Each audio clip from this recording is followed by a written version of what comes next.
High, this is Mahbub. Nurjahan International পক্ষ থেকে সবাইকে শুভেচ্ছা।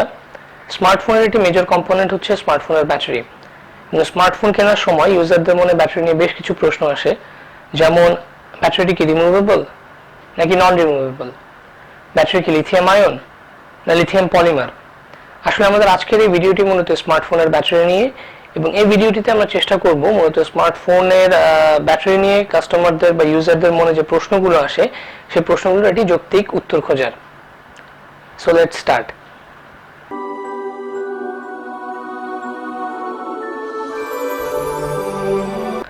প্রথমেই আসি রিমুভেবল এবং নন রিমুভেবল এই দুটো ইস্যু নিয়ে।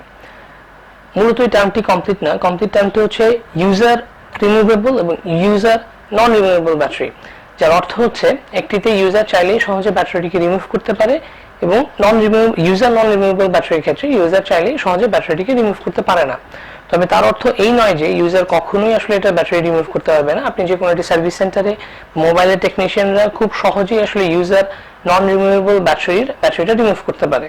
এখন প্রশ্ন আসতে পারে যে ইউজার নন রিমুভেবল ব্যাটারিগুলোকে ইউজার এন্ডে নন রিমুভেবল রাখার কারণটা কি। এটার জন্য আসলে অনেক ধরনেরই আপনার ব্যাখ্যা আছে, তবে আমাদের কাছে সবচেয়ে গ্রহণযোগ্য কারণ হচ্ছে ইউজার নন রিমুভেবল ব্যাটারিটিকে ইউজার এন্ডে নন রিমুভেবল রাখার সবচেয়ে বড় কারণ হচ্ছে একটা ব্যাটারি যখন রিমুভ করা যায় এবং ব্যাটারির একটা সার্টেন টাইম পরে যখন আপনার স্মার্টফোনের ব্যাটারির পারফরমেন্স কমে আসে, তখন ইউজাররা ব্যাটারিটিকে রিমুভ করার সময় দেখা যাচ্ছে যে এটার প্রপার ভোল্টেজ বা এটার স্মার্টফোনের সাথে কম্প্যাটিবিলিটি এই জিনিসগুলো বা বেটার কোয়ালিটির ব্যাটারি এই জিনিসগুলো স্কিপ করে যায়, এবং তারা চেষ্টা করে তুলনামূলক কম দামে মোটামুটি একটা ব্যাটারি দিয়ে স্মার্টফোনটাকে আবার চালু করতে। আলটিমেটলি এটা গিয়ে আপনার স্মার্টফোনের পারফরমেন্সের উপর এফেক্ট ফেলে, এবং হাই এন্ডের ডিভাইসের ক্ষেত্রে ম্যানুফ্যাকচারাররা সবসময় চায় যে এই জিনিসটা যাতে কাস্টমাররা সরাসরি না করে বরঞ্চ একজন টেকনিশিয়ান যদি করে, সে অবশ্যই জিনিসটা মাথায় রাখবে যে যেই ব্যাটারিটা ইউজ করা হচ্ছে সেটার কোয়ালিটিটা কেমন এবং সেটা আসলে কতটুকু তার স্মার্টফোনের সাথে compatible in terms of battery ampere বা ভোল্টেজ। অর্থাৎ এই পয়েন্ট থেকে যদি আমরা চিন্তা করি, ইউজার নন রিমুভেবল ব্যাটারিটা আসলে রাখা হচ্ছে মূলত তার ডিভাইসের সেফটির কারণে। আর অধিকাংশ ক্ষেত্রে আপনারা দেখবেন যে হাই এন্ড যে ডিভাইসগুলো আসতেছে বা কম্পারেটিভলি একটু সফিস্টিকেটেড যে ডিভাইসগুলো, সেই সমস্ত ক্ষেত্রে আপনার আসলে user non removable battery use করা হচ্ছে। আমার মনে হয় যে সেদিক থেকে বিষয়টা জাস্টিফাইড। তবে কাস্টমারদের মধ্যে যে ভয়টা থাকে যে আসলে আমার ইউজার নন রিমুভেবল ব্যাটারির ক্ষেত্রে যদি কোনো কারণে ব্যাটারি প্রবলেম হয়, এটা কি আসলে আমার আর কখনো রিমুভ করাই যাবে না, বা আমার সেটটা বা স্মার্টফোনটা কি আসলে ইউজলেস হয়ে যাবে, তো তাদের জন্য বলতে চাই যে এটা আসলে কোনো ইস্যুই না। ইউজার নন রিমুভেবল ব্যাটারি টেকনিশিয়ানরা বা সার্ভিস সেন্টারে খুবই ইজিলি রিমুভ করে ফেলা যায়। আমার মনে হয় যে এই বিষয়টাকে নিয়ে আপনাদের চিন্তিত হওয়ার বা এটাকে নিয়ে খুব বেশি একটা ডিভাইস হয়তো আপনার পছন্দ হয়ে গেছে বা ইউজার নন রিমুভেবল, এই কারণে আপনি নিতে চাচ্ছেন না, তো এই জিনিসগুলো মনে অ্যাভয়েড করা উচিত, because this is just to secure year device. And ব্যাপারটা মোটেও এরকম না যে আপনি এটা চাইলে কখনো রিমুভ করতে পারবেন না। সার্ভিস সেন্টারগুলোতে it's a matter of 1 or 2 minutes maximum, so they can easily remove any kind of battery, এবং ম্যানুফ্যাকচারার ওইভাবে করে জিনিসগুলো তৈরি করে। এখন আসি লিথিয়াম আয়ন অথবা লিথিয়াম পলিমার এই ব্যাটারিটি নিয়ে। লিথিয়াম আয়ন অথবা লিথিয়াম পলিমার কোন ধরনের ব্যাটারি কেন ব্যবহার করা হবে তা জানার আগে আমাদের রিচার্জেবল ব্যাটারির বেসিক কেমিস্ট্রিটি একটু জেনে রাখা দরকার। ব্যাটারির মূল তত্ত্ব হচ্ছে মূলত দুটি ইলেকট্রোডের মধ্যে ইলেকট্রোলাইটের মাধ্যমে তড়িৎ তথা বিদ্যুতের প্রবাহ। বিষয়টি যদিও একটি টেকনিক্যাল, তবে আমরা একটি ভিডিও ক্লিপের মধ্যে যতটা সম্ভব সহজভাবে উপস্থাপন করার চেষ্টা করব। So let's check out the video to have a basic idea about the chemistry of rechargeable battery. Electrical current ব্যাটারির মধ্যে অবস্থিত কন্ডাক্টিভ সারফেসের কারণে প্রবাহিত হয়। লিথিয়াম আয়ন ব্যাটারির ক্ষেত্রে কন্ডাক্টিভ সারফেস হিসেবে ব্যবহৃত হয় এক পাশে অ্যালুমিনিয়াম এবং অপর পাশে কপার। এবং অন্যান্য ব্যাটারির মতোই এখানে থাকে পজিটিভ ইলেকট্রোড ক্যাথোড এবং negative electrode anode. Positive electrode cathode তৈরি হয় মূলত পিওর লিথিয়াম মেটাল অক্সাইড দিয়ে। এক্ষেত্রে অক্সাইডের কেমিক্যালস কম্পোজিশন যত পিওর হবে তার পারফরমেন্স তত ভালো হবে এবং ব্যাটারি লাইফও অনেক বেশি হবে। এবং অপর পাশে অবস্থিত নেগেটিভ ইলেকট্রোড অ্যানোড হিসেবে ব্যবহৃত হয় মূলত গ্রাফাইট, যা কার্বনের লেয়ার্ড স্ট্রাকচার ফর্ম। এবং তড়িৎ প্রবাহের জন্য ব্যাটারির ভিতরে ট্রান্সপোর্ট মিডিয়াম হিসেবে থাকে ইলেকট্রোলাইট, যা মূলত ব্যাটারির চার্জ। লিথিয়াম আয়ন এর প্রবাহকে নিশ্চিত করে।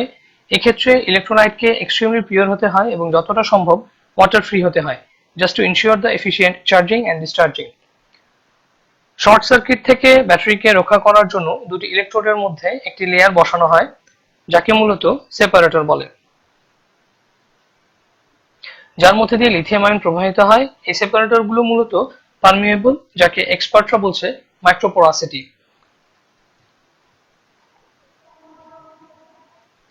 এখন আমরা দেখব যখন এটা ব্যাটারিতে চার্জ করা হয় তখন কি ঘটে। চার্জিং এর সময় positively charge lithium ion cathode থেকে সেপারেটরের মধ্যে দিয়ে লেয়ার গ্রাফাইট অ্যানোডে জমা হতে থাকে এবং এভাবে একটি ব্যাটারি চার্জ হয়। এবং যখন ব্যাটারিটি ডিসচার্জ করা হয়, মানে এনার্জি রিমুভ করা হয়, তখন লিথিয়াম আয়ন অ্যানোড থেকে ইলেকট্রোলাইটের মধ্য দিয়ে ক্যাথোডে ফিরে যায়।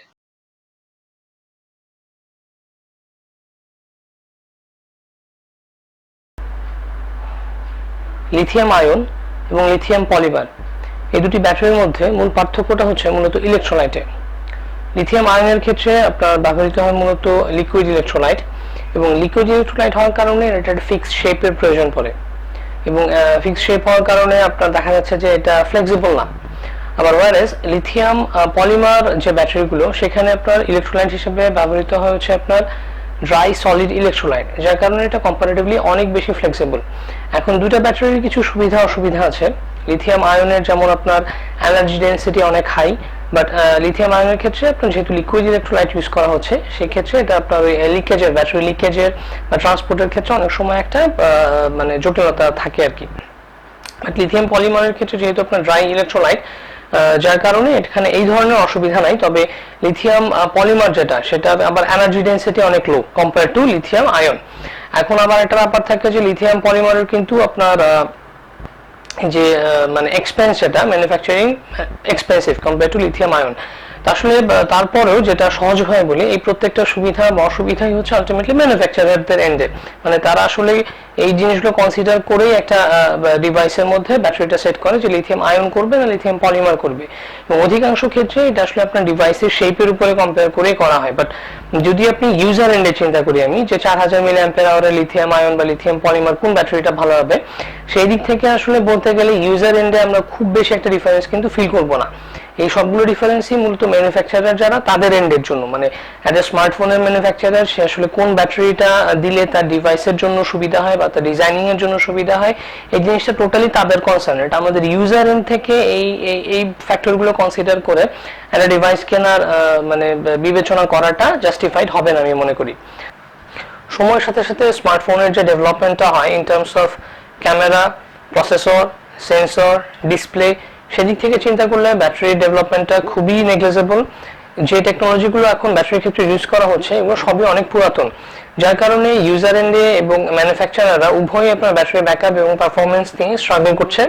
কারণ প্রসেসরের পারফরমেন্স বা প্রসেসরকে যত আপডেটেড করা হচ্ছে বা ডিভাইসটিতে আরো যত বেশি ফিচার অ্যাড করা হচ্ছে, সেই দিকগুলোর দিকে চিন্তা করলে কিন্তু আসলে ব্যাটারিটা নট স্যাটিসফ্যাক্টরি, এবং ব্যাটারি ডেভেলপমেন্টটা এটা আসলে সময়ের দাবি। তারপরেও আমরা আসলে চেষ্টা করেছি বরাবরের মতোই আমাদের বেস্ট নলেজটা শেয়ার করা রিগার্ডিং ব্যাটারি রিলেটেড ইস্যু, এবং আমরা আশা করি এই ভিডিওটি আপনাদের ভালো লাগবে। যদি এই ভিডিওটি ভালো লাগে এবং আপনারা এই ধরনের আরো ভিডিও দেখতে চান, অবশ্যই আমাদের ইউটিউব চ্যানেলে সাবস্ক্রাইব করে রাখবেন এবং ফেসবুকে আমাদের পেজে লাইক দিয়ে আমাদের সাথে থাকবেন। পরিশেষে আপনাদের সকলকে ধন্যবাদ আপনাদের মূল্যবান সময় দেওয়ার জন্য, এবং we always appreciate the positive suggestion and advice from your side. And finally, thank you all and thanks for your valuable time. Have a nice day to all.